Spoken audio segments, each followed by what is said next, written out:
Andrew McCART, IFL TV, proudly sponsored by Everlast. We're in this beautiful Trump Turnberry here in Scotland, somewhere in Ayrshire. With me I've got Nathaniel Collins. Nathaniel, third round stoppage, great performance here. I mean, you're the Commonwealth champion, that belt wasn't on the line obviously, but how did you feel after that performance? Yeah, I feel great. I feel like I never even got out of first gear really. I picked my shots well, it was good shot selection, and do you want me to hold this? No. I feel like the shot selection was good.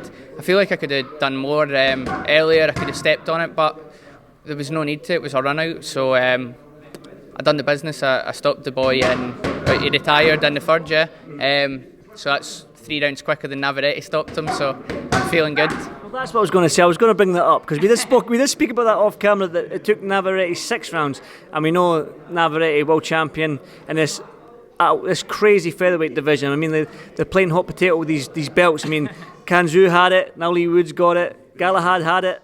You know what I mean? Now Kiko Martinez, now Warrington's fighting Kiko Martinez, now Colin's fighting Wood. I mean, right now it's an exciting division to be in. But before we talk about that, let's talk about that Navarrete thing. You stopped him quicker than Navarrete. Yeah.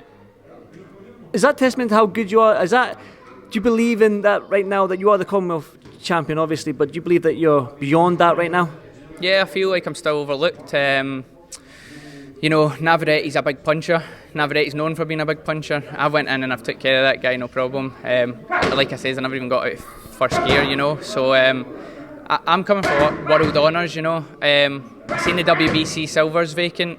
I want to be fighting for stuff like that, you know. The Commonwealth, it was nice, I got it, I defended it. There's no really a need to have it anymore. Like, I know it gets you up the rankings, but why can't I go for a WBC silver? Why can't I put myself in contention for the WBC? Why can't I start moving up the rankings in the world scene, you know? Like you're saying, it's just who's holding the belt right now. It's moving hands really quickly, so if there's ever a time to pounce on getting to world level, it's now, you know.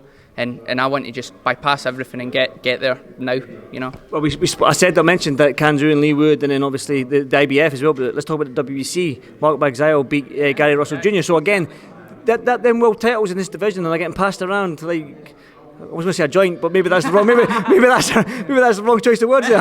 A few kids watching us, I don't know what you're talking about. Exactly. But you know what I mean. It's a great division to be in. It's an exciting division to be in, with the big fights coming up as well. There's 2 big fights in the UK, 2 world titles on the line. Will you be watching those fights? Yeah, 100%. A few years ago I went to spar Mick Conlon and I had a great experience down there. He's a gentleman. It was a great spar. I went down twice. I've only watched Lee Wood, but I've been a fan for early, you know, with the golden contract and stuff. They're great fighters. Josh Warrington, I met him a few times on the St Andrews show, so it's all fighters that I've seen, been around, I've been inspired by, and now I'm in that mix as well. So yeah, I'll be watching and I'll be paying close attention. Like I say, I looked the other day because I was fanboying over it, but I'm ranked 27 with the WBC, so I know 27's down the list, but that's when I'm kind of moving up, and I'd love to fight in America, so that's what I'd love to target, and if that would be a possibility, I'd go for it 100%. Anybody in America I would fight. We go out every year to LA. I've sparred the guys up there. Adam Lopez is up there, like top 3, top 4. Sparred him in wildcard. I've sparred the likes of Toka Khan, Joshua Greer, you know, they're big names in America that are all in and about that top 15, and I've dealt with them in the wildcard, so I want to be out there stamping my name the same way everybody else is, you know. Well, Mark Bagzile, I think he's trained by Freddie Roach, is he not? Is he trained by Freddie Roach, Mark Bagzile? I believe so. The Filipino boy, yeah.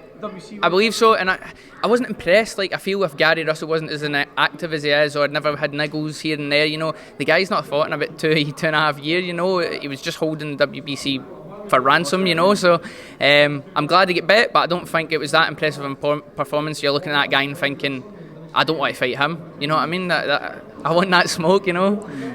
Well, I want to go back to the fights that we've got here with these Mick Conlon and Lee Wood. Good fight. How do you see it going? Initially, I thought Lee is... I think he's in such a rhythm with...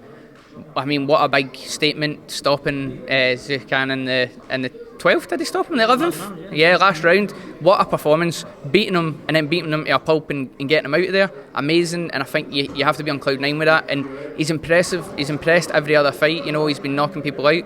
Mick, amazing talent. And the way that, you know, Jazz and stuff's dealt with Lee Wood, you see can Mick just... I know Mick can mimic styles very easily, and he's comfortable boxing both stances, front foot, back foot, so I don't know how I see it going, because I really like Lee Wood. He's amazing. I think he's a big puncher and stuff. It's one of the people I'd like to get in with and see what it's all about, even get a wee spar with him, so if not fight him, if Mick pulls out, I'll come. If there's any injuries, I'll have either of them, right? There you go, you said it here. But quick one on Josh Warrington and Kiko Martinez, and do you think Josh can get his old IBF back? Nah, I don't.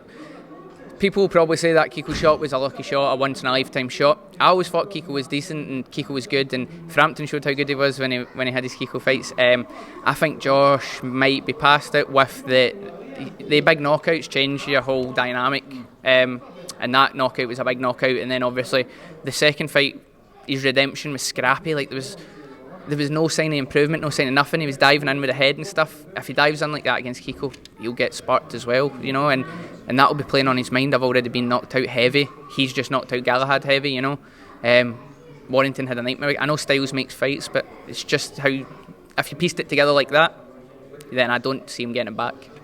Interesting, very, very interesting there. Well, Nathaniel, I know you probably want to go and watch the rest of the fights, or that long, horrible country road drive back up to Glasgow. I mean, that was a horrible drive coming down, but the weather doesn't help. The weather doesn't help. No, it doesn't, but that's Scotland for us, do you know what I mean? But one final word for the featherweights. Yeah, I'm coming for you.